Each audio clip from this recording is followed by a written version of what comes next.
The much maligned mallards meandered morosely across the moors. Hey, welcome back to Rates. Welcome back to Day Rates, the show where we design money. Welcome back to Day Rates, the show we talk about design and money.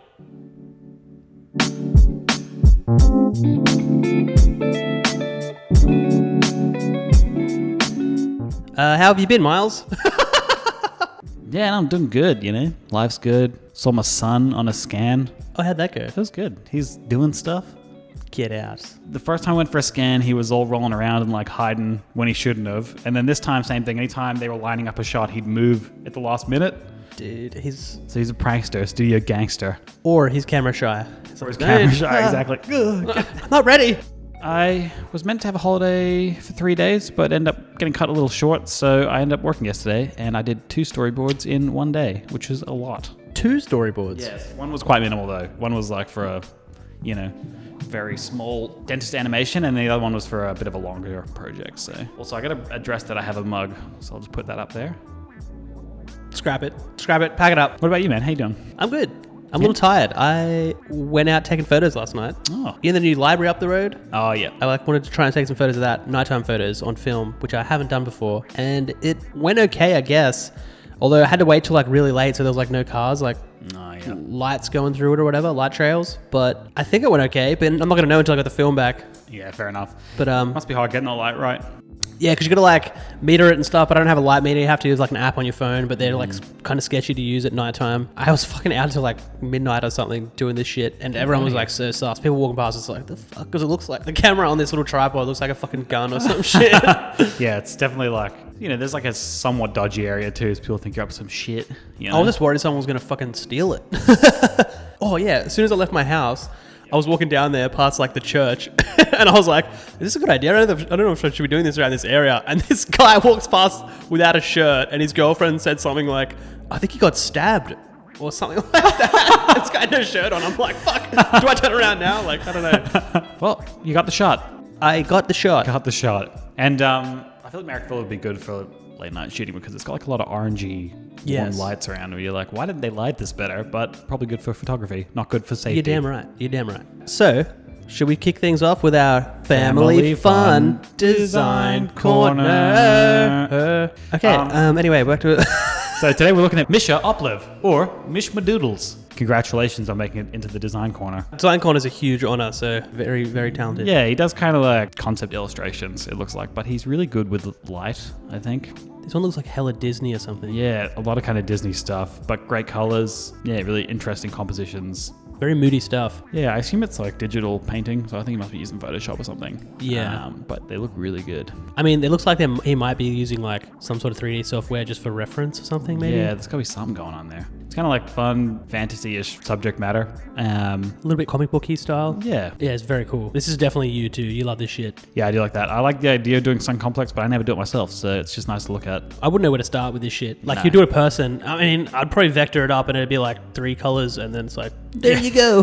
Yeah, it's funny, you'll watch the tutorials and they start with, you just really got to know how to paint. Yeah. And it is by putting down blocks and then building it up off that, but I just have no idea. And I refuse to learn. So Mishmadoodles if you're looking for that stuff. Miles Madoodles for other things. So yeah, check out Misha Opliv. We'll leave him linked below, and yes. Today. What's today going on with? I think maybe we talk a bit about the promos that we just finished up. Probably be the best. Well, promo that we finished up. Promo. The other one's in works. But how's it going? It's not bad. Yeah? I mean, I had certain ideas for it that I'm I'll just do that in After Effects later. And then it's I kept trying and it wasn't working. So it's changing as it goes. It's not sticking exactly to the storyboard. Yeah. But it looks good. I mean, I'm happy with the motion so far, so... Motion's very good. Yeah, I've seen a few things where it's punching back and you've gotten the scale right and the kind of pop on that stuff pretty good. Yeah, so. The song's there and everything, so everything's working. It looks great. Yeah, nice. So yeah, I'll just keep trucking away with that one, I guess. I feel like it's funny. I changed mine a bit from the storyboard as I was doing it. I'm does this mean I'm a bad designer? Because if it was a client thing, you'd just be given it and you have to make it work as to what's going to happen. So I'm thinking next time I do one, I'm going to write something down on the storyboard and I'm going to stick to it whether I want to or not. Yeah. But this time, first one round, we're so bad at finishing anything. It's if this feels right and something's working on the fly, just do it. Like, well, a lot of mine that I've noticed that I've changed throughout was kind of me being over ambitious in the storyboard. So I'm cutting it. Yeah, I'm just cutting it back. So I think it works. I don't think it's a bad thing that we're doing that. I mean, I feel like that's just us being more comfortable in motion rather than like the stills. So we're just like, no, that's not going to work now because we don't realize that until we're in After Effects or C4D or whatever. Yeah. So I don't think it's a bad thing. No, it's true. And I mean, and for us, we just want some good looking products. So whatever you have to do to make the product good. Yeah. Is that, I finished mine up last week and... Let's show it.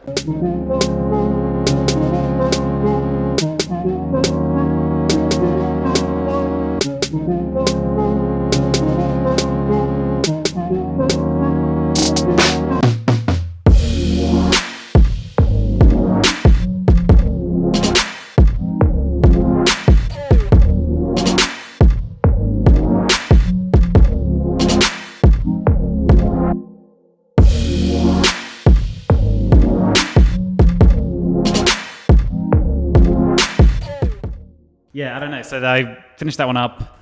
We need to go and promote it somewhere. I don't know if it's really going to be that much of use, but it was a good process. I enjoyed doing it. It was nice playing with some object designs and stuff like that and trying to get the motion right. I learned a lot about trying to render some of this stuff out so it doesn't look too noisy. I know anyone that does 3D properly will look at this and be like, those are some noisy renders, but guess what? I'm just starting, so... I mean, for us, they look great. I think it's great, though. It's a massive step forward for us. Yeah. It looks so good. We should, figure out where it belongs, like where how to mark, like where to put it, I guess. Like, but I feel like it will get in front of the right people, and I think it'll get us business in that space. Yeah, I hope so. I was watching something else by Andrei Librov, who's a Russian guy that does like the best tutorials, mostly in Cinema 4D and Octane. But he was talking about how typically you're just given the CAD models anyway. I think my weakness might have been the CAD models. It could have been a bit more detailed, a bit cleaner. But you're given those typically by a client, and it's more up to you to pick the compositions and light it correctly and do something interesting with it. So I think at least that proves that we can do some of that. 100%. So yeah, I'm hoping that we can get 1 or 2 clients doing that kind of work, and it'll be like anything. Like the first time I did an explainer, it was a bit dodgy, and then you kind of get better. Like the first client one you do, you take it quite seriously and then build it out from there. So. Well, I mean, you would have learned a lot about like modeling and shit. Even like getting those realistic renders, they look fucking real, man. Like, yeah, I think they come pretty good. Yeah, I know I'm going to look at it in 6 months and be like, this is terrible. You keep shitting on it. I think it's great. I think it's so good. Like, it's the best shit that we've put out. Well, this is good for my ego. But you're also like, your legs are really small, but the big top. Yeah, no, I've got a weird shaped body. But yeah, no, I did learn a lot, and it's really good actually. If you're doing 3D now, it's a great time to do it. Cinema 4D's got a monthly subscription now, so it's not as expensive if you're just an individual person. Also, I use Google Zinc to render most of my shots. It would have taken me like 7 hours to do one scene in the past, and then by using Google Zinc, it took like maybe 20 minutes per shot, and maybe cost me $5 a scene as well. So shout out to Google Zinc. Yeah, like it's been really good. We did it for another client project using standard renderer, but they've unlocked it for Redshift now too, which is really good. So recommend it if you're a single person. You don't have to buy a whole render farm and set it up yourself. I mean, realistically, they should probably jump on Blender if they can't afford anything. Yeah, I mean, jump on Blender, but Blender's really good too. It's upsetting. I keep looking at these tutorials and I'm like, damn, it looks really good. Like, I downloaded it the other day and put it on just because I wanted to see what it was like. Oh, yeah. Not even like really do anything. I just wanted to see the interface and see if like the shortcuts and stuff was similar or whatever, but... They just fixed it up. I first played with it back when we were in our mascot office, and it still was very much open source looking stuff, but the last update they've cleaned it up so it looks a bit more professional. And I think they've tidied up a lot of the UI. And I had no idea what to do when I was in there. No, just drop a cube in and then your scene's done. Dude, I couldn't even... There was already... I don't know. I was trying to use the shortcuts that are like in C4D. Nothing was happening. Yeah. Because I tried because I wanted to use that 3D model of a laptop in the explainer I'm doing. And I was just like, what if I just drop this in... Because the OBJ file wasn't working in C4D. I was like, what if I drop it in Blender? Yeah. Nothing was happening. I was just like, okay, close down. That was it. Just close the computer. Yeah, basically, and I left. Excited to see the end of yours. I think it's really coming together. It's funny, like I noticed that when you're doing these things, it's quite slow at the start. And once you're in it, it starts to pick up. It was picking up like, I'm only like, on my third, fourth scene. Yeah. Although... You're right. Like, when everything was like kind of coming together, it's just like you get really excited about it, and then you start to do it. Although we do have like a lot of client work at the moment, so it was like hard to keep that rhythm going. Although, Yeah, I know what you mean. I feel like I will get to that point where I'm just going to like, it'll be the weekend and I'm just like... Yeah, it is hard. Like my first few scenes on my piece, it took me a long time to be bothered to go and render it. I'm just like, oh, I don't want to do this right now. Once you just pop that cherry and start doing it, it gets a lot easier. Like by the time you're in the middle of it, you're in the rhythm of it. And then the last few scenes, you're excited to see the final product. So there's a bit of I know I'm really quick at the last few. Not that I'm phoning it in. It's more that I'm actually excited. So I'm working really quickly to see what's going to happen. So yeah, I'm sure it'll be the same. If we do an animation, usually it's like the one style throughout. Whereas this will be like the same kind of style, although there's like 3 different products / brands within it. So it's changing quite rapidly, like scene to scene, which I haven't really done before. But it's kind of cool because it's like you almost like start fresh on like a new scene. It's like, how can I do this one now? It's like exciting and new. I think it's good too if you're pushing yourself. I guess a big incentive for us to do this was just a learning exercise for ourselves. And so you're pushing yourself to do different kinds of motion within it and do a really good job of each. That's really good. So cool, dude. This has been going like a almost personal project, but we have a commercial end to it. Yeah. It's funny. Last night I was just working on some 3D stuff. Completely didn't work. The night before that, when I was doing it, same thing completely didn't work. So I've got like, it's funny. It's good that we're making final products with these, because a lot of the time you can sit down and put a lot of effort into something that's for yourself and it just nothing comes of it. I'm hoping it's a learning experience, like I'm getting something out of it, but you kind of have to have a structure or like an end goal or something. I feel like I'm the same. I don't know how, like, otherwise it's just building towards nothing. Like, yeah, that's what I struggle with. I didn't have a real concept for these shots that I was doing, and then you need the concept. Need the concept. So start with the concept. Tip 1, just do some thinking first. Step 2, finish the art. But anyway, speaking about that, I guess like we do have a lot of client work on at the moment. I was thinking a bit about like time management stuff, which is probably a pretty boring subject, but it's, I feel like, really important to this job. Like we're having a lot of clients that are moving deadlines on us at the moment, and I'm just like really trying to figure out how to get the right amount of time on each project within their little windows now as well. Yeah. So I don't know. That's like just something I've been thinking about, studio stuff and how we can probably do that a little better, I suppose. But I think potentially we're okay at it already, comparatively. We run lists, which is important, I think. We always get it done, but I mean, the structure, we do need some structure. Yeah, it's funny. We use a lot of time management apps like Asana.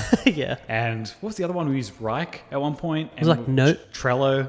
Note something? Yes. Evernote? Evernote. We've used so much stuff to try to manage things. End of the day, I think we're too small. I wouldn't necessarily recommend it unless you're the kind of person that loves those systems. It really wasn't useful for us. Not at all. It added an extra project to every week that was like managing that damn software. I don't know when those ones that had the timer. Like, I don't think I ever used the timer properly. Like, I'd leave it on like overnight. Never, exactly.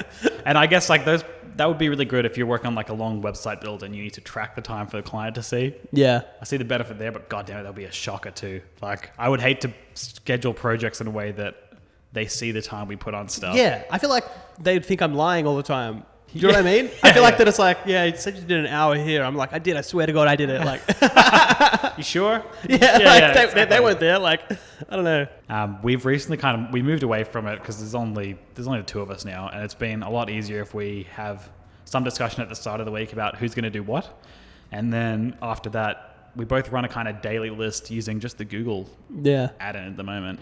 Which I love. I think it's a great little addition, a little sidebar on your Gmail. Yeah, exactly. And you can set times for it and stuff. Yeah. So that's pretty good. I don't do times because it stresses me out. I just know I need to get through that list throughout the day. And I'm funny. I like overdo it. I'll put everything I need to do within the course of the day. Breathe. Yeah, exactly. So I'm like ticking off tasks. So I'll typically, I'll have everything like honestly like clean your desk and then respond to all your emails and then go into this stuff because it just helps me build a bit of momentum into the actual project work. Yeah. And I really segment out my projects into smaller tasks. Like today I'm doing a small animation from end to end. So I could just write, this client animation. But I find I'm a lot more motivated if I'm doing, like setup project file, block out scenes. We're so different. Handle animation and then like subtitling and then it's like rendered, I can't do that. Even if I do that, I'll do all the shit and then go back to my list at the end of the day and be like, ding, ding, ding, ding, ding, ding. Like, I never remember to do it like straight away. Yeah. That's funny. Yeah, like your one stresses me out because you're such like, I just see the project sitting there and I'm like, oh my God. But, that's like so daunting, I feel like, it's a lot. Yeah, I just do it more of a, because I have a bad memory. I feel like I just do it more as a reminder, whereas it's not like a motivation / momentum thing. It's just, I don't know. I just need to remember that I have to do that shit after this shit, you know? Oh, yeah, That's pretty much it. Fair enough. Just at the end of the day, just check you've done that stuff. Pretty much, yeah. Yeah. But yeah, I feel like for us, it's time management thing. I don't know sometimes our clients are all over the shop, so I don't know what's going on over there on their end of things. Because there's one at the moment that's pretty... Yeah, it's pretty bad this week. If you're a motion designer, or you must know this because there's lots of stages to a project, right? So you got to do your scripting, your storyboarding, and your design. We get clients that pressure us almost on every project to deliver by certain dates. And we'll do it, and then nothing will happen for like 2 weeks, and they'll come back being like, all right, now we got the edits, we need it in the next day again. We're really good, I think. I think so. You know what? Let's get out of here. You do stress a lot, which is fair enough, but I don't know. I feel like there's going to be one day, we'll get to a day where it's like you won't stress anymore. You'll be like, you know what? Fuck this. Because most of the time, we're always on time, dude. Yeah, we've never done, when have we ever been late, really? Yeah. I don't think we ever have. No. It's funny. I remember I used to, when I started the studio, it was like really small projects. Like they were, I don't know, 60-second explainer. Like the style was very simple because I sucked. And I would stress so much about that deadline. And it would be like a week out or something like that. That's okay if you like, now we know the tools and we know we can do shit. Yeah, it's true. Get that. That's what I find out now. That was a big revelation for us though too, was actually just setting the deadlines further out. If you think about us 6 months ago, we would literally think, what's the quickest we can do this by? And then give them that deadline. Yeah, which is a terrible idea. The biggest fool's errand ever. Just whatever you think it is, try to tell your client it's an extra at least a few days, because most of the time they don't care. Especially if it's animation. Like, unless they have sometimes they've got a campaign coming up, but a lot of the times they're not actually that stressed about, they just know they need to get something done. So you can push things out a lot longer, and it gives you more time to think about things, or if something else comes up. That's so true, man. They're never as stressed out as you think they are. Yeah. Ever. No one's dying. No one's dying over your animation. There's probably been 2 times where it's been like, they've actually been stressed. One particular one was when it was a big client of ours, but they called me on the weekend. Oh. I think you're away. Were you away? Yeah, I was. But they called me on the weekend. I'm like, I don't know this number. I'm not going to answer it. And I was like on the way to the beach or some shit. And I checked the message, and it was the client just like, we need this animation like tomorrow or some shit. Like, yeah, but that was funny because that one was, they hadn't even started a project with us. This was them asking for an estimate. Dude, what the fuck? Do you remember that one? And then, yeah, I was in New Zealand, and I had that week planned for like meetings and stuff. I ended up just working on that animation in the hotel because, get that money. But yeah, we got that money too. We got that money, but yeah, I don't know. It's funny that like panic can set in for, I can't imagine any situation where I'll be desperately needing a 60-second animation. I know where it would be. And this is the only, like the couple of times where they have been stressed is because like of their boss. They're worried about losing their job. Oh yeah. They're probably just like, fucking Sandra over here is going to get this animation before I do, and I need to show the boss that I can get this done. Like, That's all it is, man. It's never for like a fucking actual thing. Like, that's true. Or they said a month ago that yes, we'll start that animation process, and then they didn't. Yeah, exactly. Oh god, like panicked. We don't do anything. We don't do anything wrong, man. Yeah, we're fine. Also, another little sneaky trick is when you're emailing your client back, always say end of day over close of business. Yes.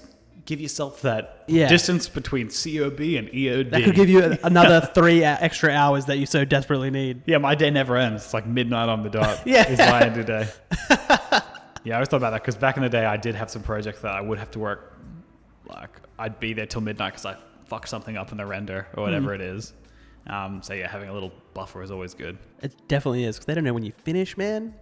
But yeah, I think for us, definitely extending the deadlines. And that's like, I think it's a confidence thing. It's been the whole trajectory of our studio is like, you got to have the chutzpah to ask for more money and more time, basically.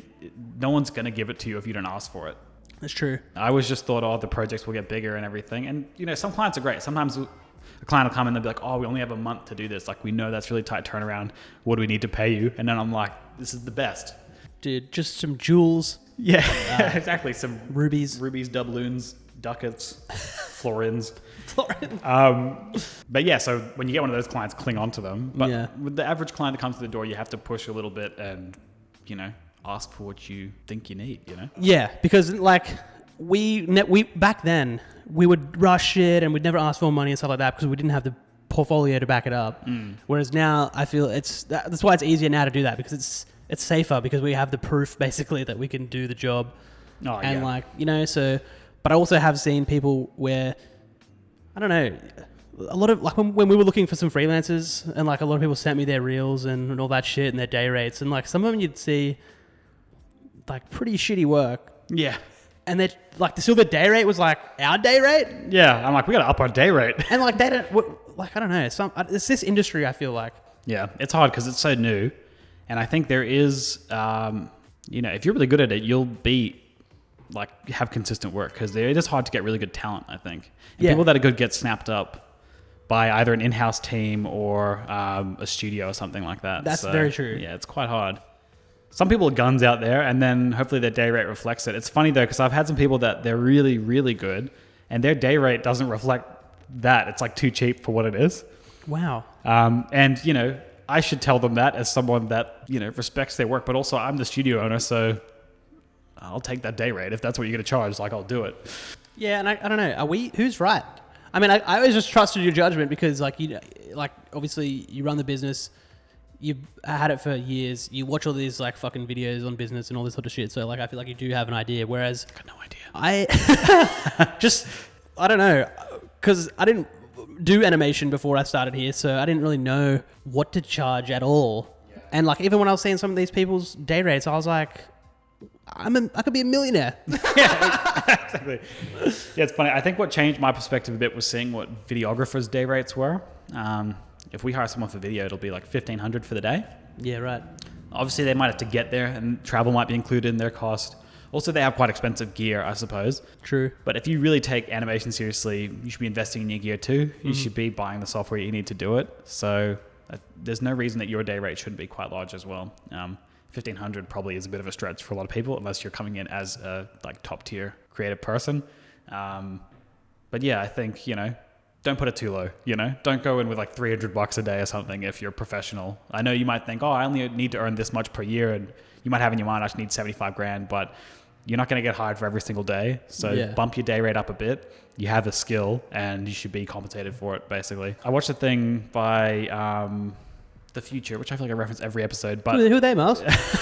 But Matthew and Cena was talking about the different tiers of day rates for different people. Like a junior designer might be something like $300 a day, but you'd also expect that it's going to take them 2 days to do something that a normal designer will be able to do. That's true. A normal designer, you'll charge, potentially double that or more, but they're going to get it done within the day, so you don't need to allocate them the extra time.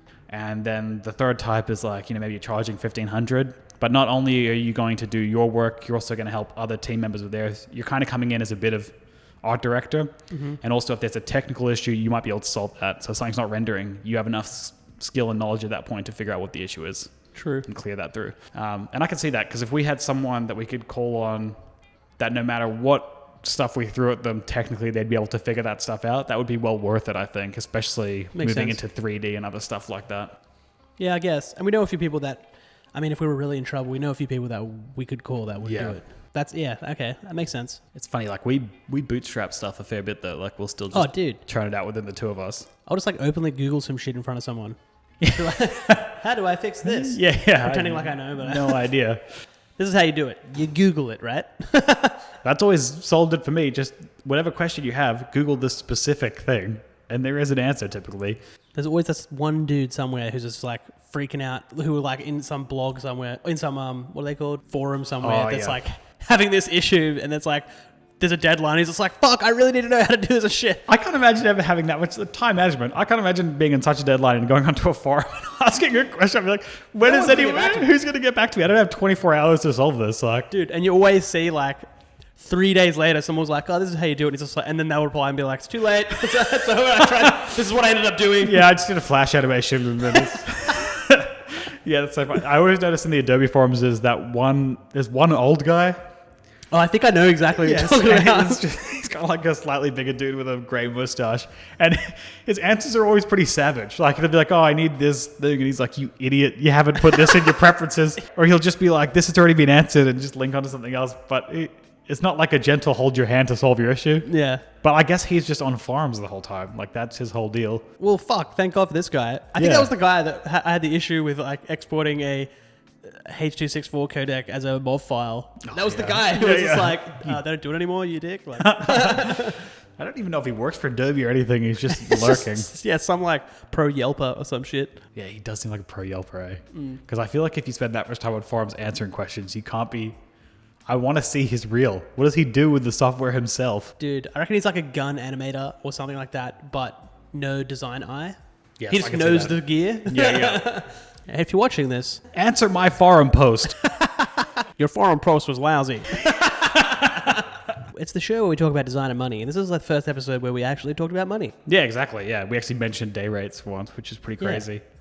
But yeah, it's funny. There is a link between money and time and creativity and all this stuff. Like that's a big revelation for us, just to charge more. You're going to lose some clients, but if you get more time for the projects that you have, that's great. You can do better work. Like, I think it's one thing if you're just charging more and not delivering anything else more, but if you're pushing yourself all the time, your rate should be going up all the time as well.